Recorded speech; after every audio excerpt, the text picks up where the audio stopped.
only Boost Mobile will give you a free year of service when you buy a new 5G phone. Oh, like a BOGO. A BOGO? Buy one, get one, BOGO. Well, technically, it's buy one phone, get 1 year. So, bop goy. Ah, Bop Goy. Get the Boost Mobile Bop Goy deal. Bop goy with Boost Mobile. Bop Goy, Bop Goy, Bop Goy.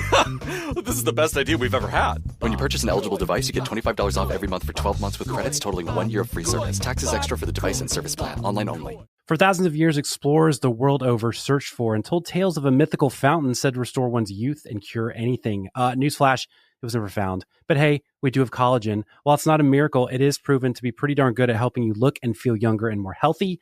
A collagen supplement from Ancient Nutrition can help you feel and look your best. My birthday is right around the corner, and the older I get, the more I realize how important it is to take care of my body. I've started adding their multi-collagen protein into my coffee, and it's been the perfect way to start my day off strong. It's unflavored and includes 10 types of collagen from 4 sources. Ancient Nutrition's multi-collagen advanced lean supplement formula is powered by clinically studied ingredients that promote fat loss and healthy weight management, as well as building lean muscle. Right now, Ancient Nutrition is offering 25% off your first order when you go to ancientnutrition.com/ACAST. That's ancientnutrition.com/ACAST. That's ACAST, ACAST, for 25% off your first order. ancientnutrition.com/ACAST.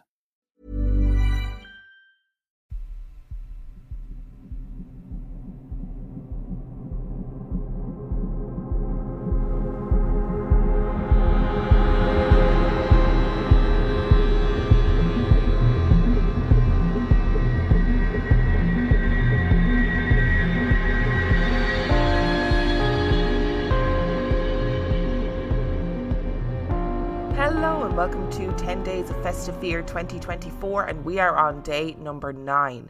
And I have got one spooky story for you today, and this story comes from the 21st of October 2024. And our story today comes from Hannah. I used to volunteer at a horse riding school which everyone believed was haunted. We had one specific pitchfork which we hung on the wall in our feed room when we weren't using it. One day it went missing.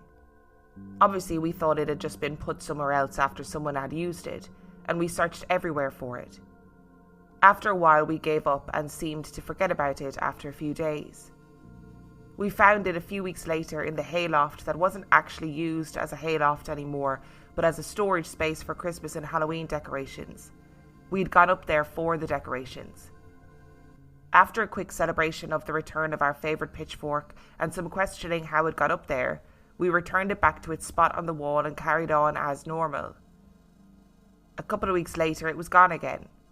We searched high and low once again and found nothing, until we thought to try the hayloft. And there it was, laying in the middle of the floor. This happened a few times, and we began to call whatever was moving it the pitchfork ghost. Apparently, after we recognised something was there, the activity seemed to pick up. There were alleyways behind the stables, where we stored the hay, and people would come up to me and ask why I was running up and down them, or peeking through the stables watching whoever was in there. It was never me. I was always somewhere else doing my own thing. Someone saw me run into the tack room after calling me for help with something. Obviously, after seeing that, they got a bit annoyed, thinking I was ignoring them, and walked into the tack room to find that I wasn't there. The same person heard me calling them multiple times when I didn't. Overall, the whole yard was creepy, and whatever was there was pretending to be me. Now for my house. It all started when I woke up one night to see a dark figure of a man standing between my sister Alicia, who was a couple of years older than me, and my bed. He was looking at me. Alicia likes to have our door open a bit and have the landing light on, so I could see quite well. He had no features at all except that he was wearing a top hat. I didn't feel scared. I just didn't want to see him anymore, so I turned over to face the wall and shut my eyes. After a minute or so, I had this gut feeling that I needed to open my eyes again, so I did. The figure was leaning over me to look at my face. Again, for some reason, I didn't feel scared. I just didn't want to see him, so I shut my eyes, hid under the covers and fell back asleep. I saw him quite a bit after that. He once sat on the end of my bed where I actually tried to kick him. and he just got up and left. I would sometimes wake up to see him quickly move away from the door because he was peeking round, and would also wake up to him just there watching me. He would sometimes leave and would sometimes just stand and wait for me to go back asleep. One thing I did notice is that he no longer had the hat. He only had it the first time I saw him. When I finally told someone, I told Alicia because I thought Mum and Dad wouldn't believe me. She said she would tell Mum if I wanted her to, so I agreed. I didn't see him again. After a few weeks, we were walking along the beach and we passed someone whom Mum said hi to. I asked who she was, and all my mum said in return was, "Remember that man you kept seeing in your room? Well, she got rid of him." This lady was my mum's friend, who's also a medium. After the man had gone and I finally got to speak about ghosts with my mum, who also believes, she said her mum, who unfortunately died when she was young, is about and likes to visit us. If we play music that she likes, we start hearing noises upstairs. She sometimes sits in the back of my car and kicks my chair while I'm driving. She does the same to my great auntie and also jumps on her bed. She can see the dent in the bed where she's jumping or sometimes just sitting.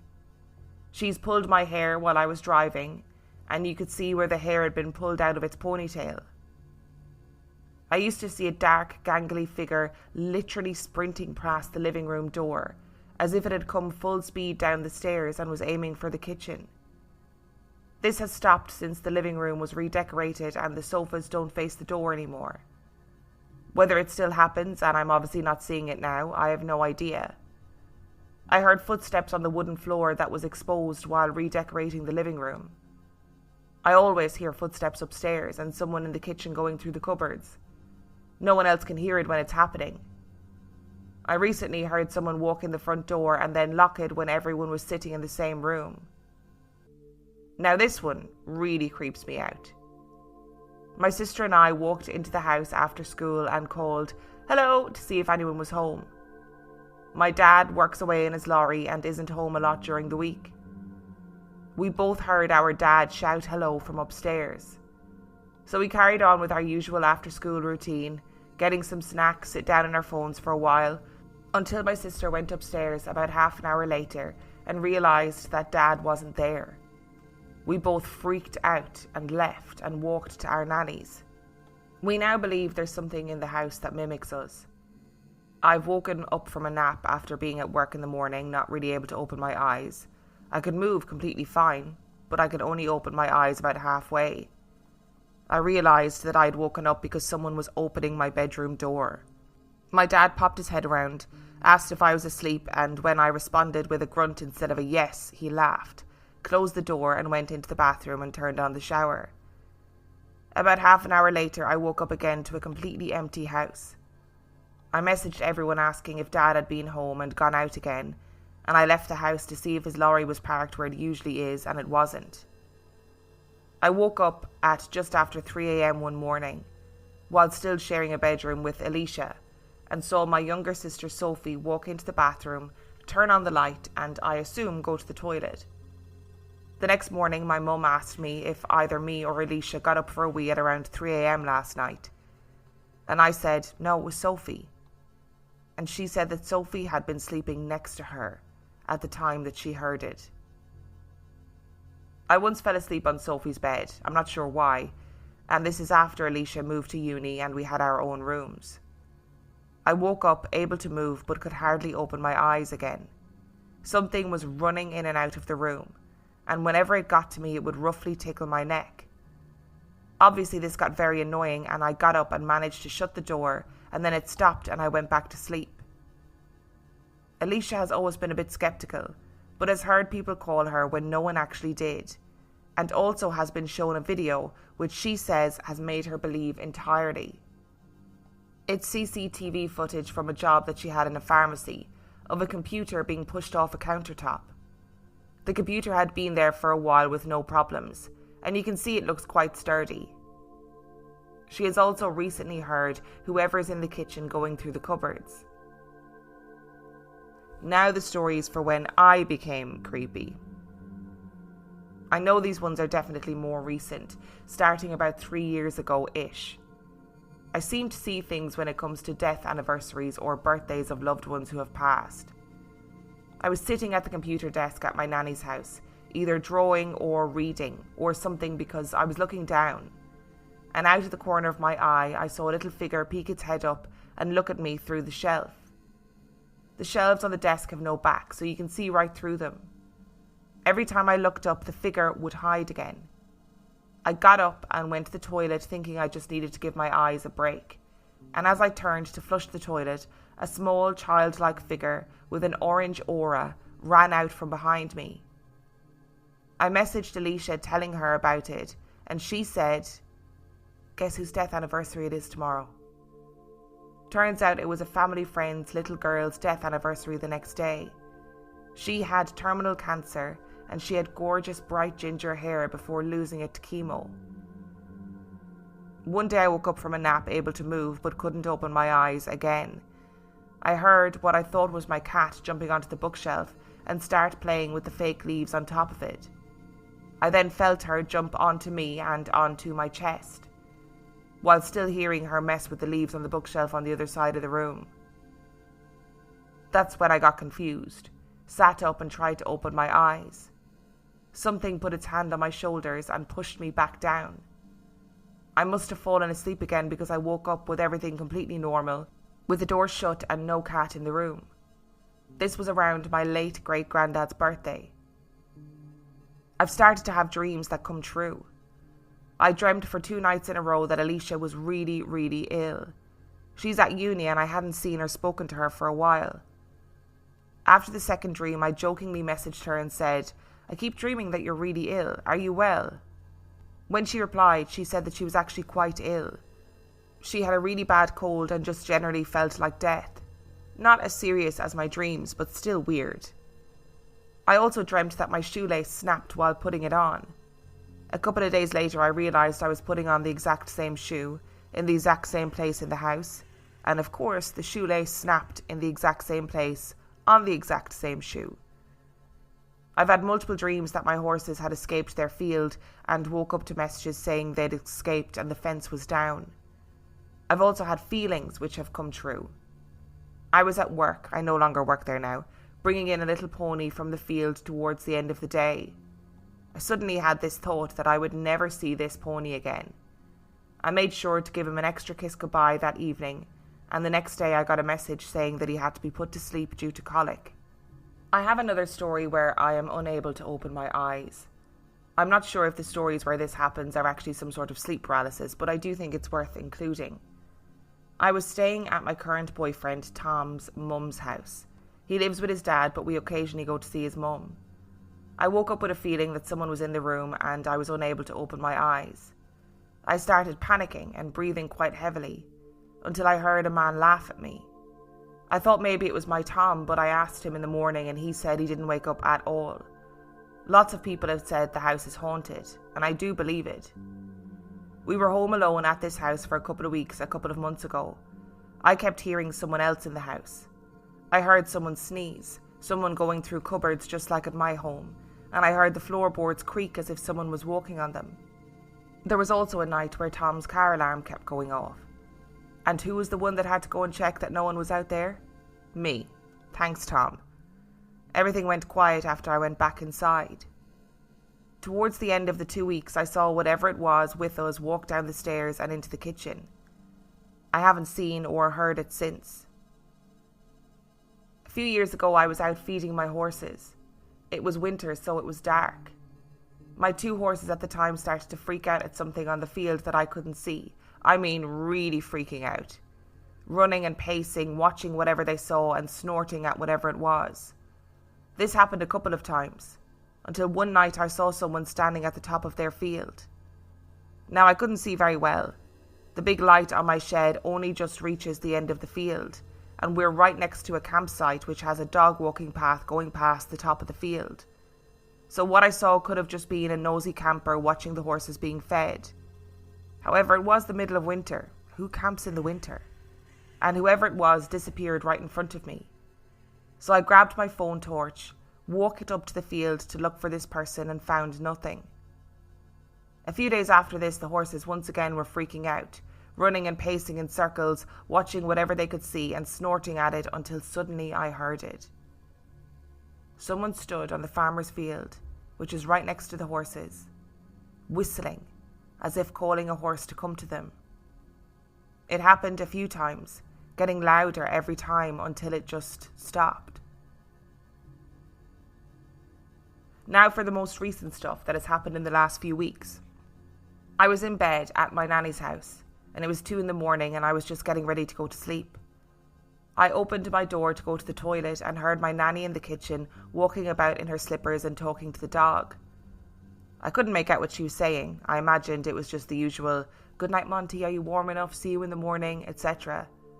My first thought was, oh, it's just Nanny now going to bed. And then it was, hang on, she would have gone to bed ages ago. It's 2 o'clock in the morning. So I went through and no one was there. The whole house was in darkness and Nanny was fast asleep in bed. The next night I heard it again, but this time Tom was with me but didn't hear anything. A couple of days later, still at Nanny's, I woke up and went on my phone just like I usually do. Everything was normal until I heard the fan that I have on every night turn on and start running again. I didn't even realise it was off until I literally heard the button click as if someone had turned it on. It wasn't a power cut because my phone was on charge the whole time. Later that day I was in the bathroom that's in the extension of the house that was built for my great-granny to live in when she could no longer live alone and needed care. She passed away a few years ago now, so now the extension is used by everyone. There's something in the hallway of this extension that always clicks really loud and it makes me jump every time. I was in the bathroom about to get in the shower and I heard this click. Obviously it made me jump and I looked at the door. As I looked, I saw the shadow of someone under the small gap between the door and the floor. They walked up to the door, turned as if they were going to try and get in, but then turned again and walked into the living room. At first I thought it was my granddad, who had come back from his workshop, but after I left the bathroom there was no one in the living room and no one in the house. I've also heard in the same bathroom someone trying desperately to get in even though the door is locked and I'm showering. I heard the handle move up and down on the door and heard who I thought was my nanny saying, "Hannah, are you in there?" I pulled the shower curtain back and watched while the door handle was going up and down, listening to my nanny's voice going, "Hannah? Hannah, are you in there? Hannah? Hannah?" Until I finally shouted, "Yeah, I'm in the shower," and it stopped. After finishing showering, I asked Nanny if she tried to get into the bathroom while I was in there. She said no. I then asked everyone in the house at the time if they had tried to get in, and they said no. There's a real running theme of mimicry in this story. It's like, I know in the first story in your horse riding school, there was obviously the issue with the pitchfork where the pitchfork kept going missing, right? And everyone's like, there's a pitchfork ghost. But people seeing and hearing you running around, calling when you're not actually there, that's weird. Like, that's weird. And then not only that, you have the Hat Man being in the house. Do you know what I mean? And you know how I feel about the Hat Man. Stop sitting at the end of people's beds watching them sleep. It's fucking weird. Give it a rest. Find something better to do. Take up a hobby. Crocheting is pretty time consuming and very mindful. Like, do something, anything else. And big up your mom for being like, let's get this shit out of this house because we're not fucking having it, Hat Man. Okay? We're not having it. But again, there's a lot of mimicry going on in your home. And I wonder if the mimicry from your home is also responsible for the mimicry in the stable. And I do love that your grandmother is, coming to visit you. I think it's a very lovely thing to do, as I always say. Maybe not kicking the back of your seat while you're driving or pulling your hair. I'm just going to put that out there. And I've never experienced sleep paralysis. I don't know enough about it to know whether or not the unable to open your eyes thing is a form of sleep paralysis. So I don't know. It does sound absolutely terrifying either way, whether it's sleep paralysis or paranormal. It is still fundamentally absolutely petrifying. And we all know that animals are big old radars for paranormal entities, paranormal things. So when the horses are reacting to something unseen, you best believe that I'm hot tailing it out of there. you know, and seeing that figure disappear and then hearing somebody whistling in the farmer's field, like, stop. Whatever, even if it's not paranormal, even if it's a person that's doing that, why are you doing that? Stop being a freak. Stop being there, like, in the middle of the night, whistling for horses that fundamentally aren't yours. And I do feel like you've got some sort of connection to the paranormal, like your intuitive dreams of, like, your sister being sick, the horses escaping, the horse passing away, and all of these things happening in front of you. I know that you said, you know, that you heard voices and your partner was there and he didn't hear them. So obviously this is something to do with you. Maybe it's you have the intuition. Maybe, I don't know, the veil is thinner for you, and maybe these entities kind of present themselves to you in various ways, whether that's your, like, sleep paralysis, not sleep paralysis, eyes not opening situations, whether it's the hat man sitting at the end of your bed, whether it's the mimicry, whether it's all of the weird shit happening, like the sneezes, the clicks in the hallway. Like, maybe it's about you being some sort of, you know, beacon for ghosts. I don't know if that's something anybody wants to hear, to be honest. Thank you so much for listening, and thank you so much to Hannah for sending in your stories. Remember, the last story comes from the 21st of October 2024. And if you would like to send in your story, you can do so by emailing it to reallifeghoststoriespodcast@gmail.com. You can also check out the website reallifeghoststoriespodcast.com. And if you are desperate for some extra content, you can subscribe to the Patreon. That is patreon.com/reallifeghoststories, where for $5 a month or $2 a month, you get access to heaps of extra content, as well as every single main and mini episode completely ad-free. And on that note, I shall see you next time. To get people excited about Boost Mobile's new nationwide 5G network, we're offering unlimited talk, text, and data for $25 a month. Forever. Even if you have a baby. Even if your baby has a baby. Even if you grow old and wrinkly and you start repeating yourself. Even if you start repeating yourself. Even if you're on your deathbed and you need to make one last call. Or text. Right, or text. The long-lost son you abandoned at birth. You'll still get unlimited talk, text, and data for just $25 a month with Boost Mobile. Forever! After 30 gigabytes, customers may experience slower speeds. Customers will pay $25 a month as long as they remain active on the Boost Unlimited plan. Forever.